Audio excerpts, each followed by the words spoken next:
আজকে ওকে অকারণে বকলি তো? দিদি, তোমার আমাকে নিয়ে কনসার্ন হওয়া উচিত। ঝাল আমার লেগেছে, আর আমি অকারণে ওই মেয়েটাকে কিছু বলিনি। তাহলে কি কারণে চিৎকার করছিলি বল? ও তো তোকে জলটা না খেতে দিয়ে ভালোই করেছে। উনি ঝাল লাগার পর আমাকে জল খাওয়া থেকে আটকাতে পারেন, কিন্তু উনি সেই ঝাল সসের জায়গাটা সরিয়ে দিতে পারলেন না।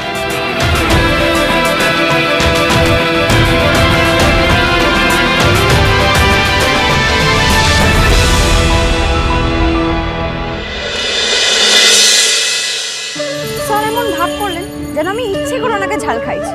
আর আমি তো বারবার বললাম ওটা ঝাল চাটনি, ওটা খাবেন না, ওটা খাবেন না। না, ওটাই খেতে হলো। আর কথাটা শুনলাম আমি, যাতে আরো ঝাল না লাগে আমি বললাম জল খাবেন না। না না, সেটাতেও আমিই বকা খেলাম। নিজে কিছু জানেনও না, কারোর কথা শুনবেনও না, এই জন্য বলে কারোর ভালো করতে দিন। আমি কি বলেছিলাম মোমোটা খেতে? মোমোটা খান না বলিনি। বেশ, তো সেদ্ধ শাকসবজি খেয়ে বেঁচেছিলেন। ধুর, বাড়ির সবার জন্য কি সুন্দর করে মোমো বানালাম, না ওনার সহ্য হলো। আসলে কি, আমি যাই করি না কেন সব কিছুই ওনার প্রবলেম, সব কিছুতেই উনি আমার দোষ ধরবেন। ধুর, আর ভালো লাগে না।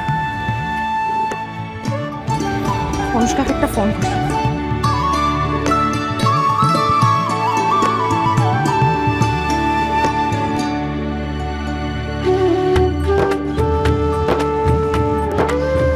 ধুর, অনুষ্কা আবার কার সাথে ফোনে এত ব্যস্ত কে জানি। এমনিতেই তো সারাদিনে একবারে সময় পায় বাড়িতে কথা বলা, তাও ব্যস্ত। এরপর আর কি, অফিসে ঢুকে যাব, ব্যস্ত হয়ে যাব, ব্যাস। ফোন করলে আর পাবে না। মাসি এমনিতে আমাকে নিয়ে সারাটা দিন টেনশন করে, একবার সকালে কথা না হলে আরো টেনশন করবে। ধুর, আর ভালো লাগে না।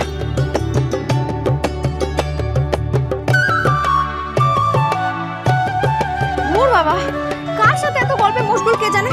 আমি ফোন করছি সেটাও দেখতে পাচ্ছে না। কি, আপনার এতক্ষণে সবে ঘুম ভাঙলো? ইয়েস ম্যাডাম, এই সবে উঠলাম। প্রত্যেকদিন রাতে ভাবি তোমার সঙ্গে একটু গল্প করব, আর তুমি এত তাড়াতাড়ি ঘুমিয়ে পড়ো, কথাই হয় না। শুনুন, যে কোনো সুস্থ স্বাভাবিক মানুষ না তাড়াতাড়ি ঘুমায়, রাত্রে প্যাঁচার মতো জেগে থাকে না। ভাই না ঠিকই বলে, আপনার দাবাই হলো মিস্টার বাদু সেন, আর আপনি হলেন মিস্টার প্যাঁচা সেন। এই, আমায় প্যাঁচা বললে? হ্যাঁ, আমার তো আপনাকে দেখে তাই মনে হয়। কি আপনি আপনি করছো বলো তো? এই আপনি একদম বলবে না, এই আপনি কথাটা শুনলে না খুব দূরের মনে হয়। কিন্তু তুমি তো আমার মনের খুব কাছের। তুমি বলবে, শুধু তুমি। তাই বুঝি? হ্যাঁ তাই।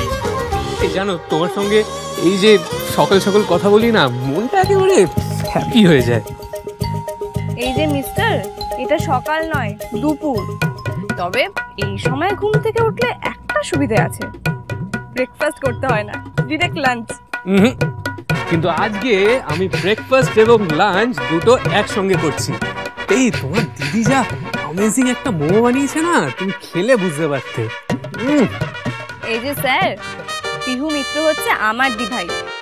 দিভাইয়ের হাতের বানানো এমন কোনো খাবার নেই যেটা আমি খাইনি।